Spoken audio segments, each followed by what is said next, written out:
आज branch account का almost तीसरा लेक्चर है। फर्स्ट लेक्चर में हमने इंट्रो देखा, कंसेप्ट समझा था और एक सम ट्राई किया था। उसके बाद सेकंड लेक्चर में हमने उसी फॉर्मेट को फॉलो किया और 2 सम ट्राई किए थे। तो मैंने आपको क्या बोला था, ब्रांच अकाउंट के अंदर जो कुछ भी लिखना है उसका एक फॉर्मेट हमारे पास पहले से रेडी है। वो फॉर्मेट क्या है? डेबिट साइड में लिखा जाएगा ओपनिंग असेट्स, क्रेडिट साइड में लिखा जाएगा क्लोजिंग असेट्स। लायबिलिटी है तो ओपनिंग क्रेडिट से और क्लोजिंग डेबिट से। ब्रांच को गुड्स मिला तो इधर, ब्रांच ने गुड्स दिया तो इधर। अगर एचओ ने हमको कुछ पैसा दिया तो इधर और हमने एचओ को पैसा दिया तो इधर। रेमिटेंस कंपलसरी पार्ट है हर सम्स का। अगर रेमिटेंस नहीं दिया है तो क्या करेंगे सर? तो क्या करेंगे? कैश सेल्स और कलेक्शन फ्रॉम डेटर को रेमिटेंस में लिखेंगे। दूसरी इंपॉर्टेंट चीज, जितने असेट्स ओपनिंग में होते हैं उतने असेट्स क्लोजिंग में होना कंपलसरी है। अगर एक भी असेट्स मिसिंग है तो ढूंढो और लिखो। ठीक है, चलो आज हम स्टार्ट करेंगे हमारा क्वेश्चन नंबर 4। इसका नाम है गुप्ता ट्रेडर। आई होप सबके पास क्वेश्चन है। Gupta trader of Patna have their branch at Mumbai. Prepare the necessary account in the books of head office from the following transaction with the branch. Opening balance दिया हुआ है तो मुझे फटाफट बताते जाएंगे ओपनिंग बैलेंस में असेट्स का बैलेंस है या लायबिलिटी का बैलेंस है? असेट्स का बैलेंस है। सबसे पहले क्या दिया हुआ है? पेटी कैश दिया हुआ है। अमाउंट बोलो। 1250। फिर स्टॉक कितना है? 77,000। फिर डेटर्स अमाउंट 41,250 हो गया। ओके, उसके बाद क्या दिया? उसके बाद दिया हुआ है goods send to branch during the year. तो गुड्स सेंड किधर आएगा?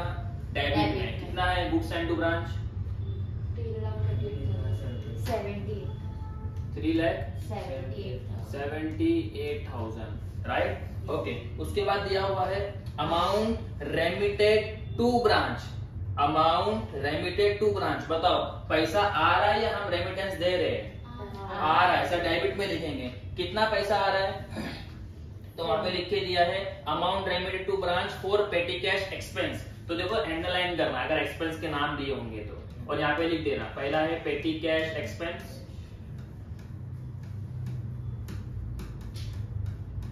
कितना दिया हुआ है? 7,500। फिर सैलरी 18,500। फिर रेंट एंड टैक्सेस 6,000।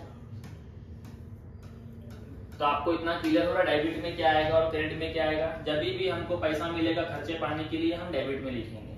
ठीक है, उसके बाद क्या दिया हुआ है? क्लोजिंग बैलेंस दिया हुआ है तीनों असेट्स का। ओके, सबसे पहले किसका दिया हुआ है? पेटी कैश। कितना है? 1880। 1880। फिर debtors 1,26,150। Stock 57,880। Done. Okay, next क्या दिया हुआ है? Discount allowed to customer. ये डिस्काउंट अलाउड टू कस्टमर क्या यहाँ पे रिकॉर्ड होगा? नहीं सर, ये एचओ का ट्रांजैक्शन नहीं है ब्रांच के साथ। उसके बाद दिया हुआ है अमाउंट रेमिटेड बाय ब्रांच, और अमाउंट दिया हुआ है क्या? नहीं सर, उसमें लिखा है कैश सेल्स और रियलाइजेशन फ्रॉम डेटर। तो हमको पता है कि रेमिटेंस डायरेक्ट नहीं दिया है तो इन दोनों के बारे में जरूर दिया होगा। कैश सेल्स कितना है? 26,250। 26,250। Collection from debtor 4,10,350। 4,10,350। तो कलेक्शन फ्रॉम डेटर और वहां लिखा हुआ है realisation from debtor, both are same. ठीक है, ओके। उसके बाद क्या दिया हुआ है? Mister Sharma to whom goods were sold by branch directly remitted the amount to HO. इस पॉइंट को इंपॉर्टेंट मार्क कर लो। उसके ऊपर सर्कल बनाना है, सर्कल बना लो, स्टार बनाना है, स्टार बना लो, जो बनाना है बना लो। इंपॉर्टेंट पॉइंट है। क्या लिखा हुआ है पता है? मिस्टर शर्मा करके एक कस्टमर है ब्रांच के। किसके कस्टमर है? ब्रांच। मिस्टर शर्मा से आपको आने वाला है 9,000 रुपया। कितना आने वाला है? एक कस्टमर है जो ब्रांच को कितना पैसा देगा? 9,000 रुपया देगा। अब वो कस्टमर ने क्या किया पता है क्या? डायरेक्टली वो पैसा सेंड किसको कर दिया? एचओ को कर दिया। किसको कर दिया? एचओ। अब वापस से फर्स्ट डे याद करो, मैं क्या बोलता हूँ कि ब्रांच के पास जितना भी पैसा कस्टमर से आता है ना, वो सब किसको दे देता है? बाद में एचओ को देता है, यानी रेमिटेंस कर देता है। क्या कर देता है? अब ब्रांच ने रेमिटेंस नहीं किया, ब्रांच के किसी कस्टमर ने ब्रांच को पैसा देने की जगह किसको पैसा दे दिया? एचओ को। तो कहीं ना कहीं तो वो रेमिटेंस ही हुआ ना, बचा हुआ पैसा। अगर ये ब्रांच को देता तो ब्रांच बाद में किसको देता? एचओ को देता। बट कस्टमर ने डायरेक्ट किसको दे दिया? पैसा गया ना एचओ के पास, किसका पैसा था? वो ब्रांच का ही था ना, तो ब्रांच ने रेमिटेंस किया। किसने किया? बस यहाँ पे क्या बोला? Directly paid by the customer to the HO. तो याद रखना आपके सम्स में, अगर कोई कस्टमर डायरेक्टली पेमेंट एचओ को दे रहा है, किसको दे रहा है? तो अज्यूम किया जाएगा वो रेमिटेंस का पार्ट है। किसका पार्ट है? तो रेमिटेंस में इन दोनों की जगह पे मिस्टर शर्मा भी आ जाएंगे। तो यहाँ पे लिखा जाएगा directly paid by customer. Directly तो पेड नहीं लिखेंगे, remittance. Directly remitted by customer to HO. कितना पैसा? क्या आपको रेमिटेंस का ये नया पॉइंट समझा? yes. आज हमारे सम्स में रेमिटेंस 2 नहीं है, 3 हो गए। 2 तो हम कंपलसरी मानते ही है। तीसरा रेमिटेंस क्या है सर? अगर कस्टमर ने ब्रांच की जगह डायरेक्ट एचओ को पेमेंट किया है तो वो भी क्या माना जाएगा? रेमिटेंस माना जाएगा। सम्स खत्म हो गया, जल्दी से टैली करेंगे। निकालो अपना हथियार। हथियार है ना सबके पास? ठीक है, इधर का प्लस करके बताओ कितना आ रहा है? लायबिलिटी नहीं है आज भी।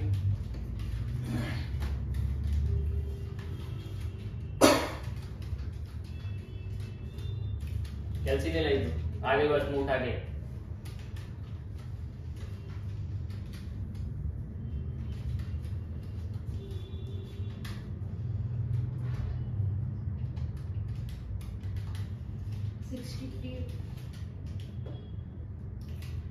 $6,31,510। ओके, ये साइड बड़ा है।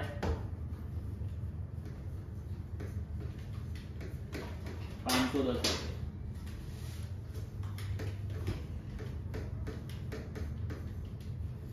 माइनस करो।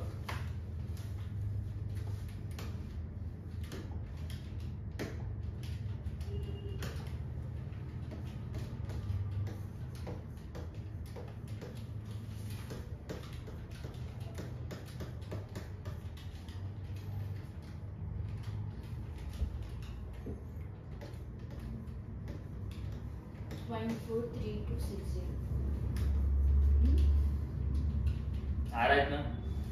102010 सही से माइनस करो रे।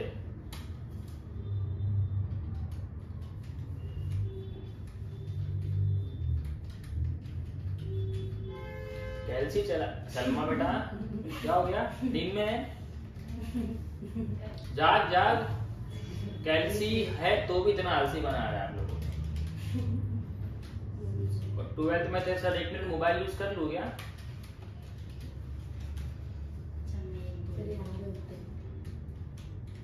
आ रहा है ना?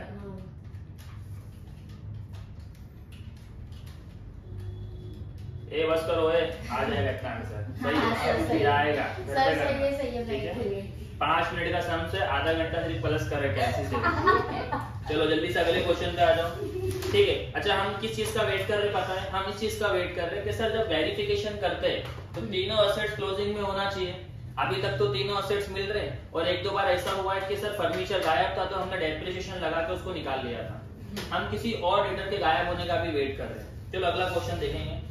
नेक्स्ट क्वेश्चन में देखते हैं सब कुछ दिया हुआ है या कुछ missing. Next question is about following information is given to you from the books of Shivam Law Agency for its branch at Virar for financial year 2023 and 24. Prepare Virar branch account in the books of Shivam Law Agency. तो head office हमेशा ऊपर लिखा जाएगा और नीचे क्या लिखा जाएगा? ब्रांच का नाम। ओके, बैलेंस दिया हुआ है on 1 April 2023।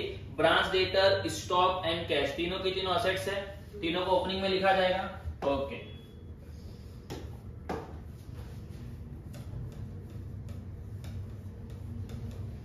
Debtor, stock cash and cash. Debtor कितना है? 1200 डेटर है 1200, स्टॉक 600 600, कैश 100 100, बराबर। ओके, अगला क्वेश्चन दिया हुआ है, अगला पॉइंट इज बैलेंस दिया हुआ है 31 मार्च 2024, डेटर कैश स्टॉक, तो क्लोजिंग बैलेंस है, और क्लोजिंग बैलेंस कहाँ लिखा है क्रेडिट में? पहले दिया हुआ है डेटर, फिर दिया हुआ है स्टॉक, फिर दिया हुआ है कैश। अगर आप ध्यान से देखोगे तो डेटर के आगे दिया हुआ है क्वेश्चन मार्क, स्टॉक कितना है? 1000 और cash 600। Okay, next point, transactions during the year 2023-24, goods sent by HO 7800। Goods sent by HO कहाँ लिखा जाएगा? बाय गुड्स डेबिट में ना, गुड्स सेंट बाय ब्रांच या goods sent to branch. Okay, कितना है? 7800 7800।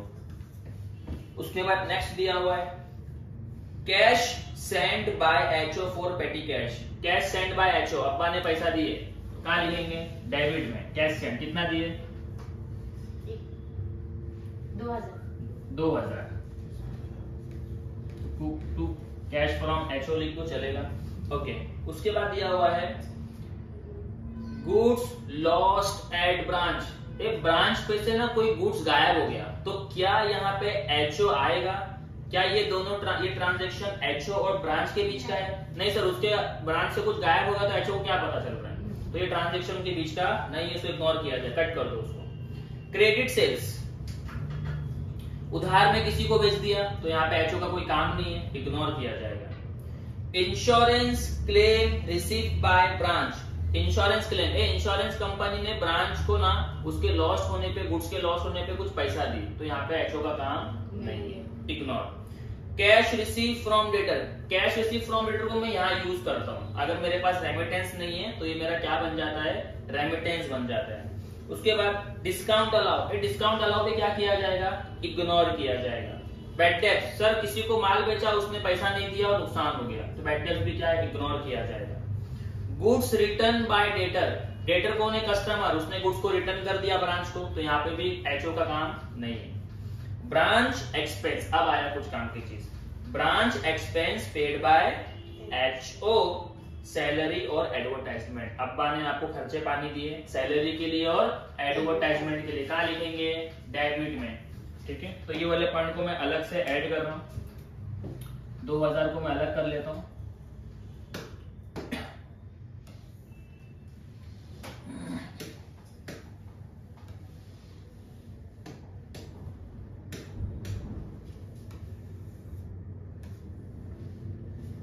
ठीक है, ओके, हमको पैसा मिला किस चीज के लिए? सैलरी के लिए और एडवर्टाइजमेंट के लिए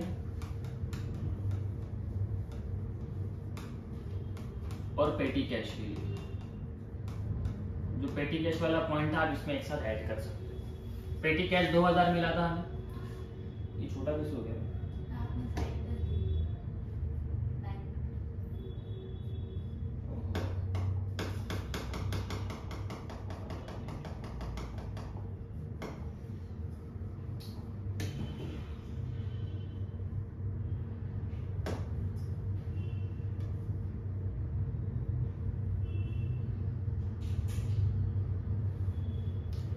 समझ जाएंगे ना? ठीक है,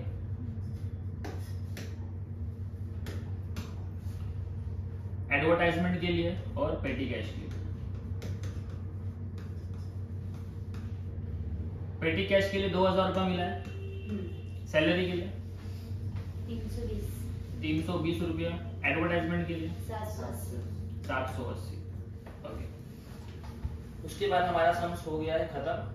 amount remitted by branch, amount remitted by branch to HO. HO को हमने पैसा दिया, कितना दिया? 8460 रुपया, यानी मुझे रेमिटेंस दिया हुआ है क्वेश्चन में, कितना दिया हुआ है? 8460 रुपया। अगर रेमिटेंस दिया है तो इन दोनों का काम नहीं है, ओपनिंग लायबिलिटी भी नहीं है, क्लोजिंग लायबिलिटी भी नहीं है। अब सम्स को टैली कर देंगे। क्या कर देंगे? क्लोजिंग करने से पहले वेरिफिकेशन। सर वेरिफिकेशन में पहला वेरिफिकेशन, क्या हमको रेमिटेंस मिला? हाँ सर रेमिटेंस मिल गया। क्या मेरे तीनों असेट जो ओपनिंग में थे वो क्लोजिंग में है? नहीं है। सर क्या मिसिंग है? डेटर। और मैंने बोला अगर कोई असेट्स मिसिंग होता है तो उसको ढूंढो। तो आज आपको मैं सिखा रहा हूं हम डेटर को कैसे ढूंढेंगे। तो अभी तक मैंने ब्रांच अकाउंट आपको फॉर्मेट पे सिखाया है, मैं डेटर ढूंढने का तरीका भी आपको फॉर्मेट पे सिखाऊंगा। ध्यान देना। हम क्या करेंगे, जब जब हमारे सम्स में डेटर मिसिंग होगा ना, तो देखना डेटर को लेके ना बहुत सारे पॉइंट्स आते हैं अंदर। बैड डेट्स आता है, डिस्काउंट अलाउ टू डेटर आता है, बहुत सारे पॉइंट्स आते हैं। उन पॉइंट्स का हम यूज करके एक अकाउंट बनाएंगे, डेटर अकाउंट। क्या बनाएंगे? और मैंने यहाँ पे भी कुछ चीजें लिख दी, आपको सोचना नहीं यहाँ पे लिखना क्या है। डेटर अकाउंट जब बनाया जाएगा तो डेबिट साइड में दो चीज, कितनी चीज? एक पहली चीज उसका बैलेंस ब्रॉट डाउन, और दूसरा क्रेडिट सेल। डेटर कब बनता है? जब उधार में बेचा जाता है। तो वहां पे लिखा रहेगा क्रेडिट सेल, तो कहाँ लिख देना? डेबिट में। ये दोनों चीज जब डेबिट में आएगी तो उसके अपोजिट में क्या आएगा? उसके अपोजिट में वो सारी चीजें आएगी जिसकी वजह से आपके डेटर्स कम हो जाते हैं। क्या हो जाता है?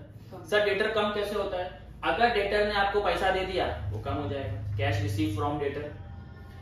अगर डेटर ने आपको पैसा ही नहीं दिया, आपका नुकसान हो गया, तो बैड डेट्स, डेटर कम हो जाएगा। अगर आपने डेटर को डिस्काउंट में कुछ बेचा तो डेटर कम हो जाएगा, डिस्काउंट अलाउ टू डेटर। अगर आपके डेटर ने खरीदा हुआ माल आपको रिटर्न कर दिया, रिटर्न बाय डेटर, तो डेटर कम हो जाएगा। तो ये सारे कॉस्ट है जिसकी वजह से डेटर्स क्या हो जाता है? डिक्रीज हो जाता है। कभी पैसा दे देगा तो डिक्रीज होगा, कभी बैड डेट्स होगा तो डिक्रीज होगा, कभी डिस्काउंट देंगे तो डिक्रीज होगा, कभी उसने गुड्स रिटर्न किया तो डिक्रीज होगा। तो आपके माइंड में ये फॉर्मेट याद होना चाहिए। किस किस वजह से डेटर कम होता है? कैश देगा तो कम, बैड डेट्स हुआ तो कम, डिस्काउंट आया तो कम, और रिटर्न हुआ तो कम। तो सर ये कम कम क्यों बोल रहे हैं आप? क्योंकि अकाउंट्स का रूल है, डेटर आपका एक असेट्स है। क्या है? डेटर आपका एक असेट्स है। ये आपको बड़ी क्लास में काम आएगा, ध्यान देना, बेसिक चीज। डेटर असेट्स है, और असेट जब बढ़ता है तो डेबिट से बढ़ता है, और जब कम होता है तो क्रेडिट से कम होता है। समझ में आ गया? तो देखो सर, बेचा तो बढ़ेगा, उधार में कोई सामान लेगा, डेटर इंक्रीज होगा, और जब उसकी वजह से पैसा मिलेगा तो वो कम हो जाएगा। उसने पैसा नहीं दिया, बैड डेट्स, तो वो कम हो जाएगा। और अगर उसने सामान ही वापस कर दिया तो वो कम हो जाएगा, और या तो हमने उसको डिस्काउंट पे बेचा तो वो कम हो जाएगा। तो माइंड में सेट कर लो, cash receive, bad debts, discount, return. बोलो ना रे, cash receive, bad debt, discount, return. Cash receive, debtor, debtor नहीं, bad bad debt, debt, discount, return. ये डेटर का फॉर्मेट दे रहा हूं, मतलब आपको सोचना नहीं है कि यहाँ पे लिखना क्या है। ठीक है, अब हम अपने फॉर्मेट पे जाएंगे, क्वेश्चन में जाएंगे और चेक करेंगे। सबसे पहले मुझे डेबिट साइड में चाहिए बैलेंस ब्रॉट डाउन। मुझे बताओ डेटर का ओपनिंग बैलेंस कितना था? 1200। 1200। क्वेश्चन में कहीं पे भी क्रेडिट सेल दिया हुआ, कितना दिया हुआ? 3600। क्वेश्चन में कहीं भी ये लिखा है कि डेटर से पैसा मिला, कैश रिसीव फ्रॉम डेटर, कितना? 2400। क्वेश्चन में कहीं भी बैड डेट्स दिया हुआ है, कितना? 520। क्वेश्चन में कहीं पे भी डिस्काउंट दिया हुआ है, कितना? 480। क्वेश्चन में कहीं पे भी रिटर्न दिया हुआ है, रिटर्न फ्रॉम डेटर, कितना? 100। अब बताओ डिफिकल्ट है क्या? नहीं। ढूंढते ढूंढते लिखने से अच्छा फॉर्मेट रेडी करो, इन चीजों को डायरेक्ट जाके देख लो किधर पड़ेगा, उसके अलावा कोई भी चीज एडजस्ट करने की जरूरत नहीं है। अब इसको टोटल करेंगे तो 3000, 4000, 4800 हो गए, माइनस कर दो 4800 में से सब कुछ, 4800 माइनस 2400, तो 2400 बचा, 1900, 1500, 1300, 1200, 1300 आ रहा। तो आपका क्लोजिंग बैलेंस कितना आया लीटर का? 1300। सही है, तो मुझे क्लोजिंग बैलेंस मिल गया। मुझे यही चाहिए था ना, ओपनिंग तो था मेरे पास, सर क्लोजिंग लीटर ढूंढो, तो क्लोजिंग कितना मिला मुझे? 1300। तो यहाँ पे लिख देना वर्किंग नोट नंबर 1, तो एग्जामिनर को पता चलेगा आपने कहां से ढूंढा इसको, वर्किंग नोट से। चलो जल्दी इसको टैली करो। 8460 प्लस 1300 प्लस 1000 प्लस 600, 8460 946 11,360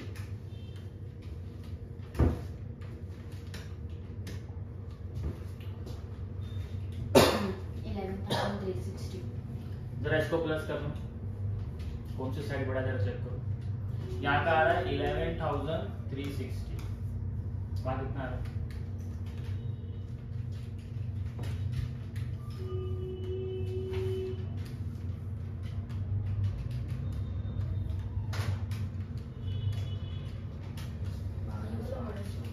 कितना आ रहा है इसका? 12,800। तो ये 12,800 बड़ा हुआ ना, तो 12,800 डेबिट में, और यहाँ पे भी लिखेंगे 12,800। अब माइनस करो छोटा वाला, 12,800 माइनस 11,360 कितना आ रहा है? 1440। डेबिट में आया, क्रेडिट में आया, कहाँ जाएगा? Bye general profit and loss.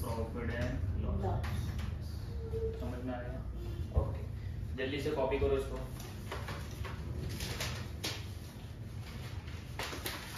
अच्छा, एक मिनट, कॉपी करने से पहले सुन लो। एक क्वेश्चन है जो मैं आपको असाइनमेंट दे रहा हूँ, question number 6। From the following information prepare Madras branch account. शायद ये भी क्वेश्चन मैंने आपको लिखने बोला था। In the books of head office for 31 मार्च 2024, और लिखा है depreciate furniture at the rate 10% पर annum। इसका मतलब क्या है? फर्नीचर क्लोजिंग में नहीं होगा हमारे पास, हम उसको ढूंढेंगे। क्या करेंगे? ओपनिंग में से डेप्रिसिएशन को माइनस कर देंगे, जो बचेगा वो मेरा क्या रहेगा? Closing furniture. उसके अलावा सारे पॉइंट देख लो एक बार। ओपनिंग स्टॉक दिया है, डेबिट में चला जाएगा। ओपनिंग डेटर डेबिट में चला जाएगा। ओपनिंग पेटी कैश डेबिट में चला जाएगा। आप लोगों ने क्वेश्चन नहीं लिखा? ध्यान दो। फर्नीचर दिया है, डेबिट में जाएगा।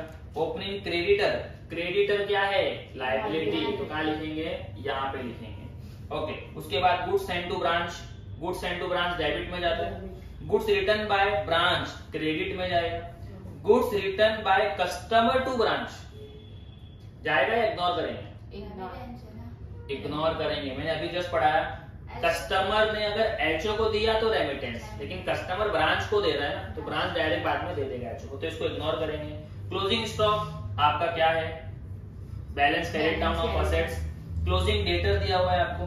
क्लोजिंग पेटी कैश दिया हुआ है। Furniture at the end question mark, तो ढूंढ लेंगे आप लोग इसको आसानी से। ओके, क्लोजिंग क्रेडिटर भी दिया हुआ है 12,000 रुपया। Cheque send to branch for expense, क्या लिखेंगे? Cheque send to branch for expense. अब्बा ने चेक फेंक दिया आपके सामने खर्चे पानी के लिए, डेबिट में लिखेंगे। कैश रिसीव फ्रॉम डेटर, अगर मेरे पास रेमिटेंस नहीं है तो ये लिख दूंगा। कैश सेल्स, अगर रेमिटेंस नहीं है तो मेरा ये भी क्या बन जाएगा? रेमिटेंस बन जाएगा। तो ये वाला सम्स मैं आपको दे रहा हूँ असाइनमेंट। इसके बाद हम कल 2 क्वेश्चंस और करेंगे, उसमें हम यही देखेंगे कि अगर असेट्स मिसिंग है तो कैसे ढूंढना जाए। डेटर अकाउंट मैंने आज सिखा दिया है। इसके अलावा कल मिसिंग होगा हमारा पेटी कैश, और आपका टॉपिक यहाँ पे खत्म हो जाएगा एट कॉस्ट वाला। फिर हम सीखेंगे एट आईपी। ठीक है, जल्दी से कॉपी करो।